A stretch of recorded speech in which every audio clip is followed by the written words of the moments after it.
Hello students, स्वागत है आप सभी का आपके अपने चैनल में। जैसा कि आप लोगों को पता है कि आपका सेमेस्टर वाइज एग्जाम्स हो चुके हैं एंड आपका पूरा पैटर्न चेंज हो चुका है। तो फर्स्ट ईयर पर ऑलरेडी हमने बहुत सारी वीडियोस बना दिया है, बट अभी हम सेकंड ईयर आपका स्टार्ट करने वाले हैं एंड अलग अलग सब्जेक्ट्स के जितने भी आपके जो सिलेबस हो सकता है वो सारा कुछ डिस्कस करने वाले हैं अलग अलग सब्जेक्ट्स का।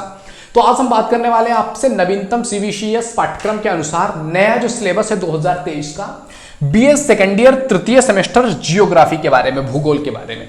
अब आप बोलोगे तृतीय सेमेस्टर मतलब क्या? तो आपका जो बीए है ना, अब ये पूरा 6 सेमेस्टर में हो गया है। 2 सेमेस्टर आपके फर्स्ट ईयर में रहेंगे, 2 सेमेस्टर आपके सेकंड ईयर में और 2 सेमेस्टर आपके थर्ड ईयर में। तो यानी कि 6 सेमेस्टर आपके हो जाएंगे। तो first semester and second semester आपका रहेगा फर्स्ट ईयर में, third semester and fourth semester रहेगा आपका सेकंड ईयर में, फिफ्थ एंड सिक्स्थ रहेगा आपके थर्ड ईयर में। तो थर्ड सेमेस्टर मतलब बीए सेकंड ईयर का पहला पेपर या पहला सेमेस्टर आप कह सकते हो बीए सेकंड ईयर का, जिसको हम थर्ड सेमेस्टर के नाम से जानते हैं। और जियोग्राफी का आपका पेपर क्या होने वाला है उस चीज के बारे में बात करेंगे।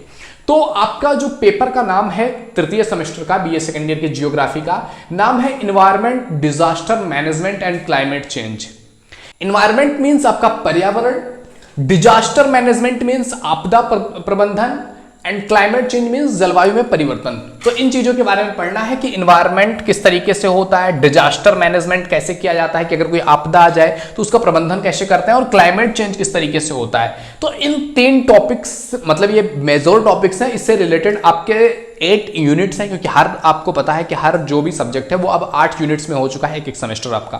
तो 8 यूनिट्स में डिवाइडेड है। तो देखना है कि क्या क्या चीजें हैं, क्या क्या चीजें हमें एक एक यूनिट में पढ़ना है। जैसे कि आप देख सकते हो यहां पर पहला यूनिट आपका स्टार्ट हो रहा है और पहले यूनिट में आपको क्या पढ़ना है, concept and components of environment, ecology and eco जो है सिस्टम, यानी कि पर्यावरण, परिस्थितिकी और परिस्थितिकी तंत्र की अवधारणाएं और उसके घटक क्या है, कंपोनेंट्स क्या है और कॉन्सेप्ट क्या है। तो इन चीजों के बारे में बात करना है कि आखिर पर्यावरण परिस्थितिकी है क्या, परिस्थितिकी तंत्र को लेकर के कौन कौन से कॉन्सेप्ट हैं और कौन कौन से इसके कंपोनेंट्स हैं, घटक हैं, इस चीज के बारे में बात करना है।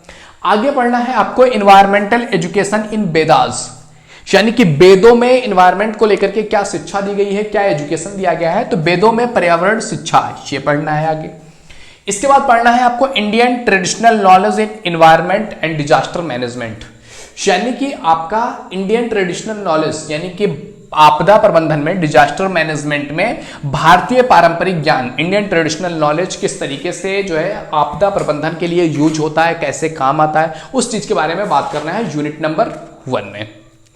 सेकेंड जो यूनिट है आपका देख सकते हो इसमें है बायोडायवर्सिटी एंड इट्स कंजर्वेशन, यानी कि जैव विविधता और उसका संरक्षण कैसे किया जाएगा उसके बारे में बात किया गया है कि बायोडायवर्सिटी है और इसका कंजर्वेशन कैसे होगा। इसके बाद आपका है sustainable development, energy crisis. Sustainable development means लगातार डेवलपमेंट जो है, सतत विकास जिसको कहते हैं वो चीज। और इसके बाद आता है आपका एनर्जी क्राइसिस यानी कि ऊर्जा संकट।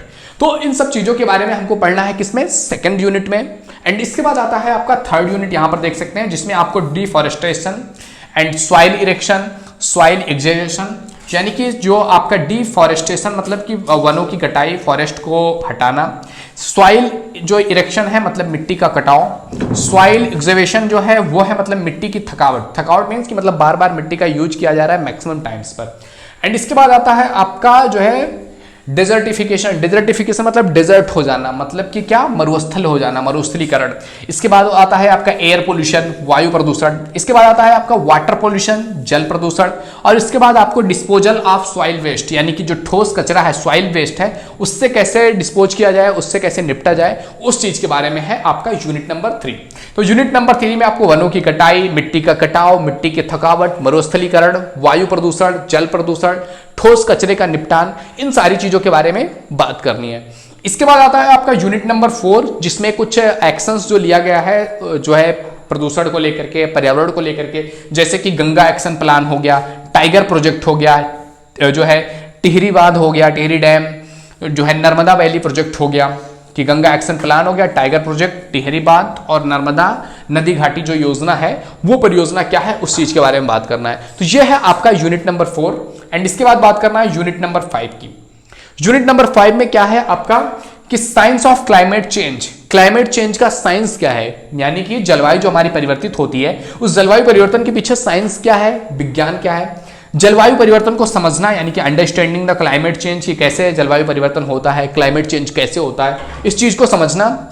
इसके बाद ग्रीन हाउस गैसेज यानी कि ग्रीन हाउस गैसें, और उसके बाद आता है आपका ग्लोबल वार्मिंग यानी कि जो ग्लोबल वार्मिंग हो रहा है, जो हीट बढ़ रहा है पूरे ग्लोब पर, वो चीजें क्या है। तो ये सारी चीजें आपको यूनिट नंबर 5 में पढ़ना है, यानी कि बेसिकली क्लाइमेट के बारे में पढ़ना है कि क्लाइमेट चेंज क्या साइंस क्या है, क्लाइमेट चेंज को समझना, ग्रीन हाउस गैसों का इफेक्ट क्या होता है, ग्लोबल वार्मिंग का इफेक्ट क्या होता है। तो ये था यूनिट नंबर 5। आइए बढ़ते हैं हम अगले यूनिट की तरफ, यूनिट नंबर 6 को देखते हैं। तो 6 यूनिट में आपका है जो है ग्लोबल क्लाइमेट के बारे में आपको पढ़ना है। ग्लोबल क्लाइमेट असेसमेंट यानी कि जलवायु परिवर्तन, जो वैश्विक जलवायु आकलन है, यानी कि पूरे ग्लोब का जो जलवायु है उसको असेसमेंट करने के लिए, आकलन करने के लिए जो आईपीसीसी का जो है एक बनाया गया है, एक जो है धारणा या आकलन का एक पूरा सिस्टम है, आईपीसीसी कहते हैं उसको। तो ग्लोबल क्लाइमेट असेसमेंट के बारे में पढ़ना है आपको, वैश्विक जलवायु आकलन। उसके बाद इंपैक्ट ऑफ जलवायु चेंज, सॉरी क्लाइमेट चेंज, यानी कि जलवायु परिवर्तन का इंपैक्ट क्या होता है, प्रभाव क्या होता है, इस चीज के बारे में पढ़ना है हमको। एंड उसके बाद हमको पढ़ना है national action plan on climate change. National action plan on climate change यानी कि जलवायु परिवर्तन का राष्ट्रीय कार्य योजना क्या है, कि गवर्नमेंट उस पर क्या कर रही है, नेशनल प्लान जलवायु परिवर्तन को लेकर के क्या काम कर रहे हैं, इन चीजों के बारे में हमको बात करनी है इस यूनिट में। तो यूनिट नंबर 6 इस तरीके से है, ग्लोबल क्लाइमेट असेसमेंट के बारे में बात करना है, क्लाइमेट चेंज का इंपैक्ट क्या होता है, और national action plan on climate change.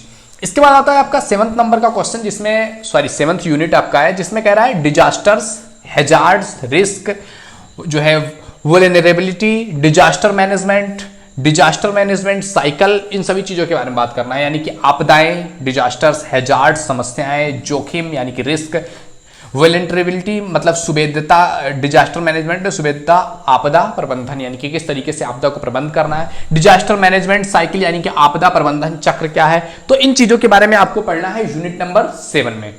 उसके बाद आता है आपका यूनिट नंबर 8, जिसमें आपको पढ़ना है टाइप ऑफ डिजास्टर्स, यानी कि डिजास्टर्स के टाइप क्या हैं, आपदाओं के जो आपदा आते हैं उन आपदाओं के टाइप्स क्या है, प्रकार क्या है, उसके बारे में बात कीजिए। जैसे कि आपदा आता है आपका फ्लूड, बाढ़ आपदा आपकी आ गई, और special reference of eastern UP यानी कि पूर्वी उत्तर प्रदेश के विशेष संदर्भ में बात करनी है, पूर्वी उत्तर प्रदेश का विशेष संदर्भ लेते हुए फ्लूड के बारे में बात करना है। उसके बाद आ जाता है आपका जो है ड्रॉट यानी कि सूखा, इसके बाद साइक्लोन यानी कि चक्रवात, फिर अर्थक्वेक के बारे में पढ़ना है, भूकंप, सुनामी, उसके बाद भूस्खलन यानी कि लैंडस्लाइड, केमिकल और न्यूक्लियर डिजास्टर यानी कि जो रासायनिक या परमाणु आपदाएं हैं उनके बारे में बात करनी है। और इसके बाद dos and don'ts during disaster, यानी कि जब कोई डिजास्टर हो जाता है तो उसमें क्या करना है, क्या नहीं करना है, क्या करें क्या ना करें, उसके बारे में बात करना है। जैसे कि भूकंप आ गया तो उसमें क्या करें, कहाँ भागें, उस चीज के बारे में। जैसे कि अगर भूकंप आ गया तो आपको किसी खाली स्थान पर चले जाना है, जिससे कि कहीं भी कुछ भी चीज गिरने की आपके ऊपर संभावना ना हो। तो मतलब क्या करें क्या ना करें उस चीज के बारे में है। तो आपदाओं के टाइप्स के बारे में है 8 यूनिट, जैसे कि बाढ़ हो गया, सूखा, चक्रवात, भूकंप, सुनामी, भूस्खलन, रासायनिक और परमाणु आपदाएं। तो ये सारी आपदाएं हैं, तो इन आपदाओं के बारे में समझना है। इनके समय आपदा जब आ जाए तो उसमें क्या करें क्या ना करें, वो सारी चीजें आपको यूनिट नंबर 8 में पढ़नी है। तो ये थे आपके पूरे 8 यूनिट जो है जियोग्राफी के, BA second year 3rd semester geography. तो आई होप आपको ये वीडियो पसंद आया होगा। वीडियो पसंद आए तो लाइक जरूर कीजिए। पहली बार चैनल पे आए please visit the channel. If you think it is valuable तो आप सब्सक्राइब कर सकते हैं and share to your friends, जिससे कि उनकी भी हेल्प हो सके, और भी लोगों तक हम रीच आउट कर सकें, और भी लाइफ लोगों के एग्जाम्स में उनकी हेल्प कर सकें और उनके अच्छे मार्क्स लाने में सहायता कर सकें। तो आई होप आपको भी जरूर मजा आता होगा, तो शेयर जरूर कर दिया कीजिए। ओके मेरे दोस्त, तो मिलते हैं आप सभी से अगले वीडियो में। तब तक के लिए जय हिंद, जय भारत, थैंक यू।